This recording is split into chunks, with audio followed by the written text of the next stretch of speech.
The Sharks' second power play unit stinks. The Sharks can't come back. And airing of grievances on this special Saturday night live edition of Locked on Sharks. So all that and more today's episode. You're Locked on Sharks, your daily podcast on the San Jose Sharks. Part of the Locked on Podcast Network, your team every day.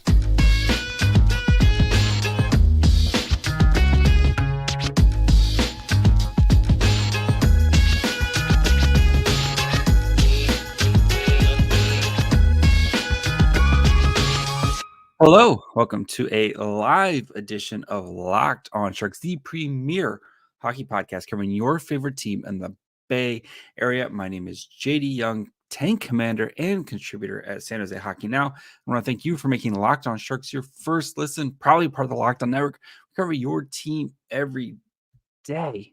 And if you want to be an everydayer, all you have to do is just follow wherever you get podcasts, or you can subscribe on YouTube as well. We're doing a live Saturday night edition of these as the Sharks lose 7-4 to the Canucks. Where we will be breaking down this game, talking about how the second power play unit is not the greatest, digging into the numbers, and then the airing of the grievances, where I'll basically be answering your questions. So if you are watching on YouTube right now, please go ahead and leave a comment and I'll try to answer a question, whatever. I'll try to answer it at the end of the show.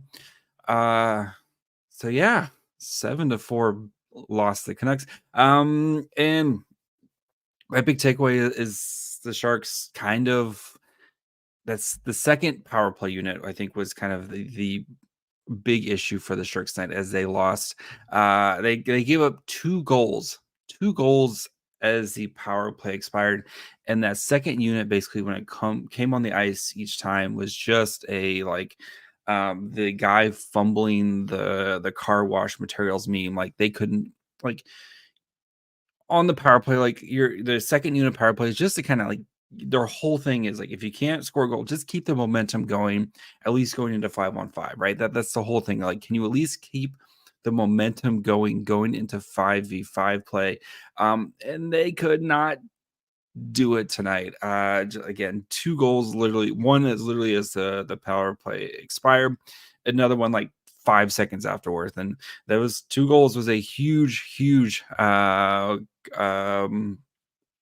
that was a huge reason why the Sharks lost tonight 7-4. I know Quinn, he was getting an empty netter, but I mean, the Sharks did a great job of kind of keep getting back into this game, right? They, be down by 2, get back in this game, down by 2. They tied it right 2-2, down by again, kind of get back behind, and they just keep getting within a goal. And every time you get an opportunity with one of these power plays, you just can't quite convert. And then the Vancouver Canucks were able to kind of get that lead back to 2 goals again tonight. And it's just frustrating. But that's kind of what the Sharks have been this year, right? It's just been very frustrating to try to watch, as you feel like they're really close at times. And, they got goals, right? You got goals from Zerlin.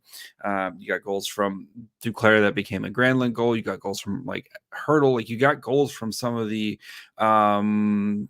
really, like, you got goals from some of the top guys, and you just couldn't kind of facilitate and really kind of bring it back. So other than that, I mean, that this game felt really weird. Like, it felt like there was a lot more shots than there actually was. Like, each team only had 25 shots in this game, and it felt like it felt like both teams had like 35 shots, but we'll dig into the numbers here a little bit. But this game, credit to the Sharks, right? They don't give up and they fight hard and stuff. But it's just you see why Vancouver is an absolute wagon, and they took advantage of their opportunities, and the Sharks did not. Mario Ferraro with 3 assists tonight. Is Mario Ferraro good? Question mark. Yes, I know he had 3 assists tonight, but I don't think he had a good night. I don't know. Maybe I'm just weird with the way he played tonight. He was on the ice as the second power play unit as the power play is expiring, trying to make a cross ice pass that just gets intercepted, and then it's going the other way. And like, yes, I know he had 3 assists, and, he had a really nice assist on the Zetterlund one, but a lot of the other ones were just him kinda making a pass and somebody else doing a lot of the work. And I don't think mm, hats off to Ferraro for the 3 assists, production's very nice, but I don't think he had a great night. That's just me. Maybe I'm wrong. If I'm wrong, tell me I'm wrong. I don't think Mario Ferraro had a great night tonight despite the 3 assists. So yeah, I mean, the Sharks team it is what it is with the Sharks team. So, especially it's the top 2 lines having to do a lot of the work. And the top 2 lines did a lot of work tonight, and the bottom 6 is the bottom 6, and the defense is still kind of trying to figure things out. And Blackwood Blackwood had I was really hoping for like the bounce back Blackwood game, right? And we haven't really seen that type of game. And not to say that Blackwood played poorly tonight. I think maybe a goal or two he'd probably want back, but like he was also kind of hung out to dry a lot by his defense, right? How many odd man rushes were kind of coming back to him. But we haven't had that Blackwood goal or that Blackwood performance from the beginning of the season, right? It's definitely been kind of capo cack in his net the past couple, I guess kind of since the start of December. And it was interesting that Quinn went back to Blackwood tonight, even though they have been, kind of alternating between them, maybe to try to build up some confidence going into, the Christmas break here. Especially because again, it's not like Blackwood's played poorly, but it's just we haven't had the same Blackwood that we had at the beginning of the season. And it's regression to the mean, right? We weren't expecting, there's no way Blackwood could continue to play the way he played at the beginning of the season, right? We're literally carrying the Sharks and making them competitive, especially during their 0-10-1 start to start the season. But like,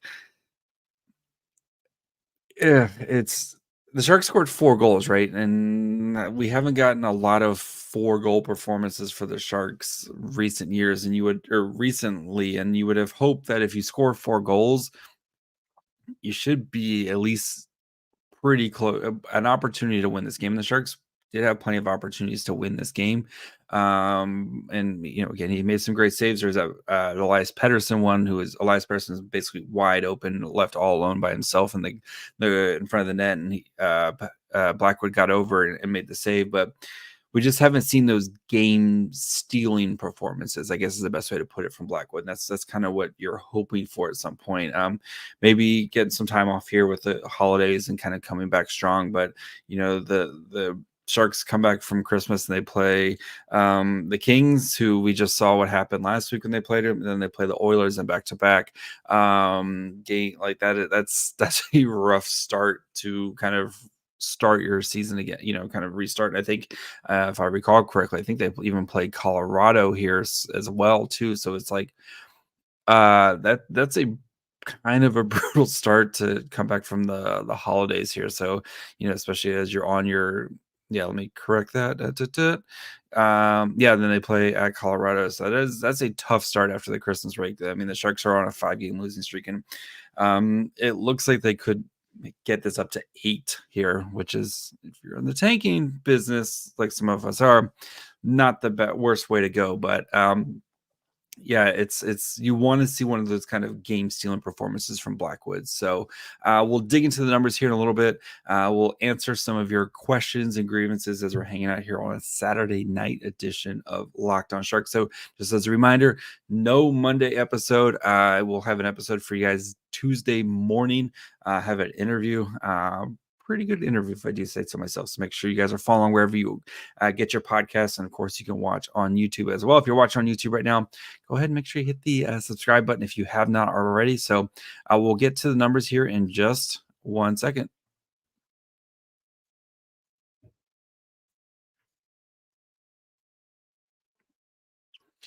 All right. So 5v5, we had about 45 minutes of time on ice of 5v5. 47 to 30 shot attempts in favor of the Canucks. Corsi 6104 to 38.96 again in favor of the Canucks. Actual shots for at 5v5 was 18 to 18, scoring chances 21 to 13 in favor of the Canucks, 8 to 8 high danger chances, and then 1.72 to 1.52 expected goals for in favor of the Sharks. So the Sharks, kind of what we've seen recently, they've done a good job of making their shots count. A lot of very close to the net shots, like the quality over quantity in favor of the Sharks. But again, they just could not kind of take advantage of the opportunities that they had, and especially I think giving up those two goals right as the power play expired, or right after the power play, I think is kind of what broke the Sharks back. They just don't have the talent to kind of overcome some of those situations. So Sharks forward lines. So we had Eklund, Hertl, Zadina, Zetterling, Granlund, Duclair, Hoffman, Cunningham, Bailey, and then we had McDonald, LeBanc, and Studnicka. Of course, with McDonald being a defenseman, he's not really going to show up on the forward lines here. I think he also did kind of slide back and play some defense as well. I know Vlasic was kind of in and out of the lineup as well. But let's look at the forward lines. So Eklund, Hertl, Zadina did play 10-16 time on ice. 9 to 7 shot attempts, 6 to 1 actual shots. Did have 2 goals and gave up 1 as well. 0.68 to 0.15 expected goals. 4 to 4, scoring chances. 3 to 1 high danger chances. And then 4.72 for the zone starts. So not what we saw the other night from them, but still a pretty solid night from them, especially against this high-powered Canucks team. Kind of did feel like the Canucks were very much in the kind of let's just get out of here. They were trying to get up 2 or 3 goals and then just kind of get out of here. But credit to the Sharks again for kind of battling back. So I want to keep seeing this line going forward. Again, I know the schedule coming out of the Christmas break isn't the greatest, but I want to kind of see how this line continues to kind of grow and develop. And it seems like since Zadina's gotten back from his injury, he kind of has really kind of found his game again. And I really like the way that these 3 guys are playing together. So as for the Zetterlund, Granlund, Duclair line, 925, 12 to 10 shot attempts. And then actual shots was 8 to 3, 1 to 1 goals, 0.76 to 0.25 expected goals for, 6 to 6 scoring chances, and 3 to 1 high danger chances, with 6-6 zone starts. So not too bad for those guys as well. We know what those guys are, right? And had a couple other chances. I think Duclair had that kind of wraparound chance that almost was turned into a goal, and Granlund had one kind of where Thatcher Demko got over the last second and stoned him. Those guys have been playing well. I don't see any reason to continue to break those guys up. The Hoffman, Cunningham, Bailey line, 722, 2 shot attempts for, 7 gave up. Shots for was 1 to 2, 0.01 expected goals, 4 to 0.08. So yeah, kind of whatever from that line tonight. I think I feel like the third line, the Canucks had a really, really good night tonight. That Dakota Joshua line, that they were kind of doing whatever they wanted to, and kind of, let's dig into those guys. So the Dakota Joshua line played really well. They had 11 shot attempts, gave up 6, 3 to 4 actual shots against. So that Canucks team is really deep, and that third line is really good for the Canucks. So as for our dude Mackenzie Blackwood, and I'll kind of look at some of the defensemen here and see how they performed tonight as well. So I don't know why there was an empty netter. I don't know why they're charging him with that goals against, but 19 saves on 26 shots. It should be 20 saves on 20, or 19 saves on 25 shots. But anyway, 2.53 expected goals against, 731 save. Yeah. 3 high danger saves on 6 danger shots, 4 mid danger saves on 7 mid danger shots, and 10 for 10 low danger shots. So my cat is wanting to get out, but sucks for her. Yeah, just ugh, not the performance that I think we were really kind of hoping for Mackenzie Blackwood. So as he's just, I think, still trying to kind of refined his game recently here. So, for the defense pairs, kind of we'll pull up their on Money Puck here, look at their how they played tonight. Let's pull up the Corsi defensive pairing. So, for our for our Burrows, excuse me, 40% Corsi for 6 shots for 9 against. This is all at 5v5. Hochek Ruda, 40% as well. Sorry, excuse me, for our Bros, 42.31. Hochek Ruda, 40%, and Thrun Vlasic, 30%. Had 3 shots for, gave up 7 at 5v5. I know they're dealing with injuries in here, but Vlasic just every time he's on the ice, man, it's tough, tough to watch. So, and he did leave the ice for a little bit, and I think they kind of maybe slid McDonald back to kind of play with him because I think it's easier to run 11 forwards than 5 defensemen. That's kind of the nice thing about having Jacob McDonald, where you can kind of slide him in and out wherever you want to forward, defense, whatever you need from him. He's been kind of able to do that for the Sharks. So, it had another goal tonight. I'm just pondering out loud, if a team comes asking for Jacob McDonald services, just having that flexibility where you can play, fourth line for you, you can play defense for you in a pinch, like just having that flexibility. You just kind of wonder. So yeah, Vlasic only played 11 minutes tonight. Hochek played 10:27. McDonald played 7:03, and that's kind of forward defense right there. Mario Ferraro played 27 minutes tonight. Oh my goodness.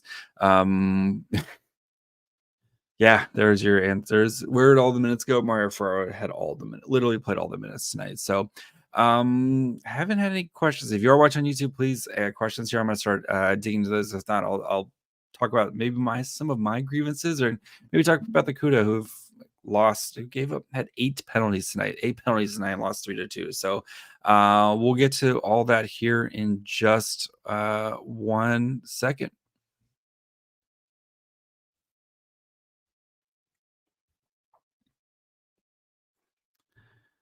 All right. Jason says, I'm a beast for dual cover. Yeah, covering both. If you're curious, the Sharks on the big screen, at the laptop where I have both the CUDA game and then the Sharks game kind of like on a little bit of a delay, so I can make the clips, and the CUDA game with the volume up, so I can kind of bouncing between both of them. But tough. Yeah, it was tough tonight to try to, especially with the CUDA, where they started out so well, up 2-0, and it kind of looked like they were just going to roll in this game. But second period, literally just a parade of penalties to the box for just a parade of penalties to the box, and they just couldn't get any consistent play after spending, like, it felt like they were on the penalty kill for 10 straight minutes. Credit to the penalty kill. They played well tonight, but you can't just keep doing that and then expect to kind of get back out there. But really impressed with Muka Madillan's game, man. He's really starting to come on for the Sharks, and I'm very excited to see when he eventually gets called up. Don't do it now. Do it as after the trade deadline. But I'm really excited in the direction of Shakir Muka Madillan, where he's going. So what do you think is causing inconsistent play for the Sharks, and why is goaltending the Achilles heel for the Sharks? Inconsistent play for the Sharks this year, I think they're just not talented enough, and I think you have so many moving pieces, right? I mean, look at the Sharks have the most games lost this year due to injury, right? It's hard to have any consistent sort of play when you're shuffling the lineups. Only Zettelin and Ferraro are the only 2 guys who've played every game this year.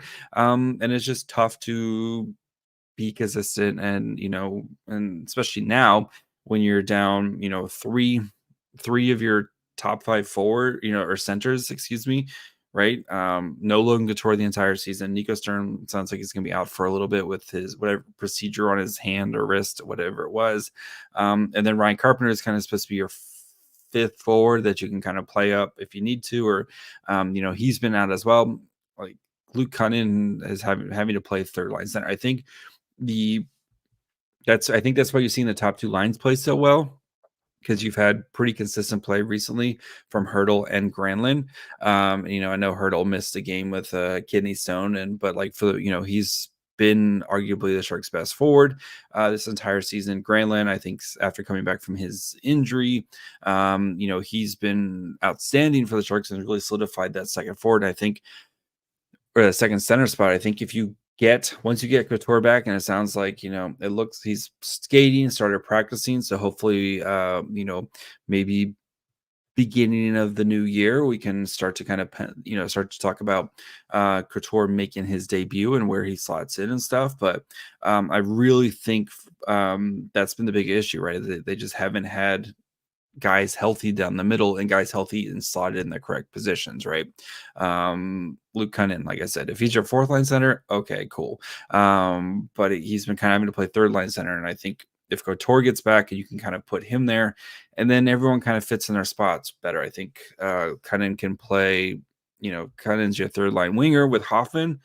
All right, cool. That's sign me up for that. Or Barabanov's on there with Hoffman, and then Cunnin's playing on the fourth line with fourth line of like LeBanc, Nico Sturm, and Luke Cunnin. That's awesome. That's a really solid fourth line that can give you a little bit of scoring pop. And you're going to get good defense out of Nico Sturm. I think that's they've been hit so hard with injuries. I think that's why it's been such a problem. And even on the blue line, right?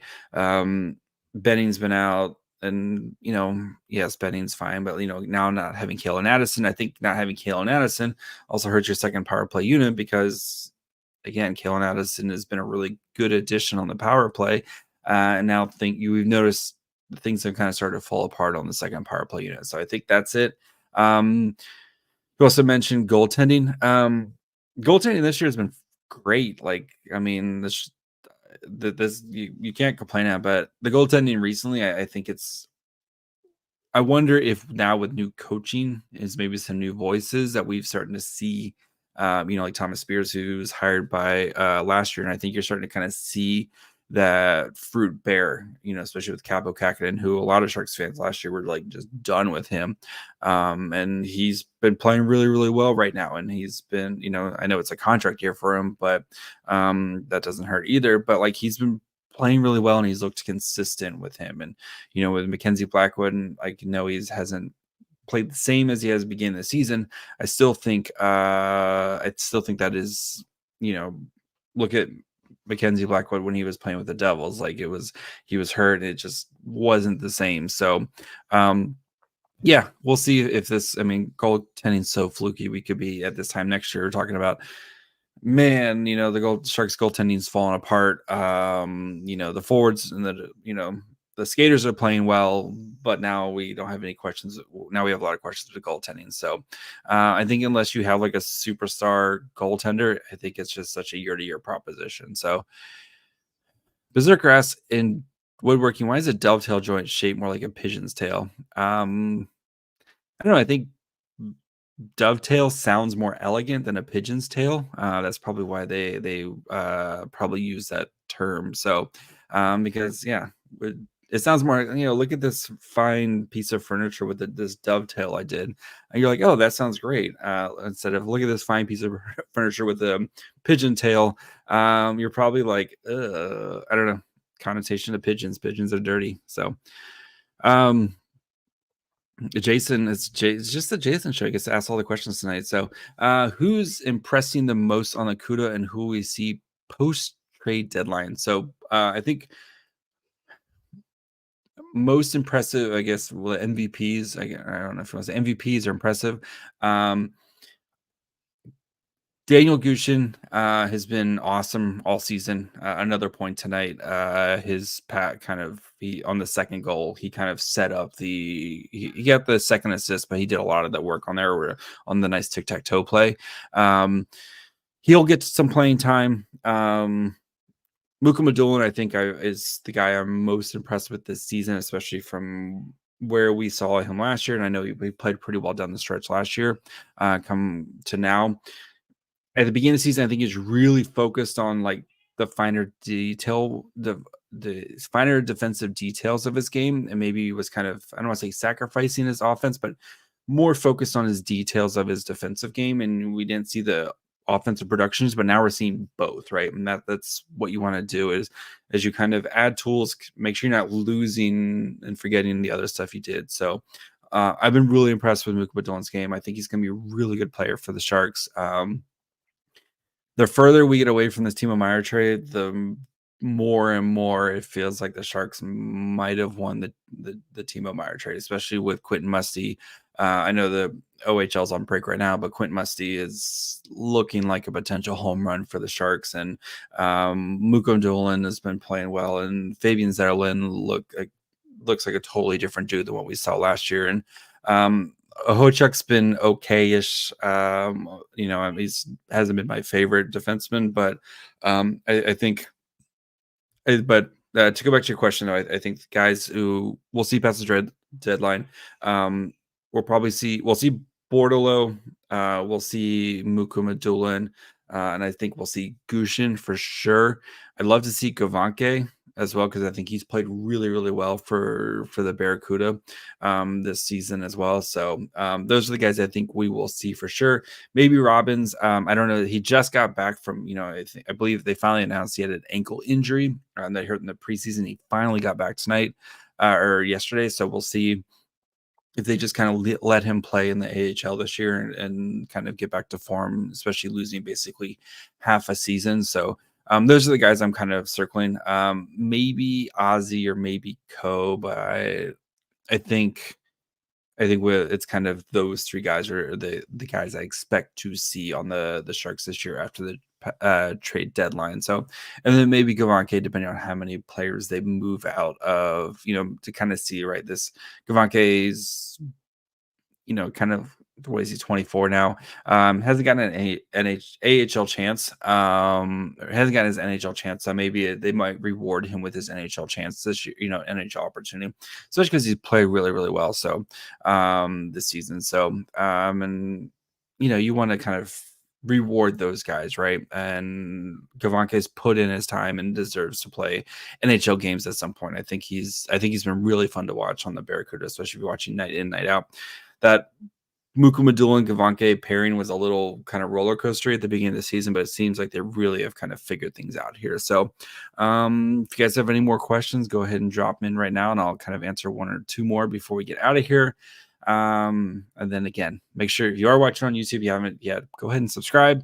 And we got a great interview coming on Tuesday morning, probably like 9 a.m. Pacific time. I'll probably release it. Gonna spend time with the family and everything like that. So I'll probably tease it though. You'll probably get a nice clip for it at some point on Sunday, but kind of announcing who it is. But yeah, Tuesday morning we'll have the actual interview for a certain player who is currently on the Sharks roster. So we'll just put it at that. So, but yeah, you guys, no more questions. Thank you guys, of course, for everything you guys do to kind of help support the show. Really appreciate it. So it's been, I know the Sharks team has been brutal to watch this year, but you guys keep coming back for more and more content. I can only say that the Sharks stink so many times, but you guys keep coming back. So we're gonna start draft coverage here really soon. We got World Junior stuff coming up, like this, the prospects, the children are our future. We'll keep watching those and keep thinking about Sharks of better days. And I think we can start maybe having it's Will Smith coming this year. So I got the I'm a Dolphins fan. So of course I have the Dolphins tomorrow. Come on. How could I not pick the Dolphins? The Dolphins win tomorrow. We'll say we'll go 31-27 Dolphins. So all right. That's going to be it for me tonight. Enjoy you guys' Christmas, holidays, all that fun stuff. Spend some time with family, friends, loved ones, all that. And we'll be back on Tuesday, like 9 a.m. Pacific time, with a really good interview. So until then, bye, friends.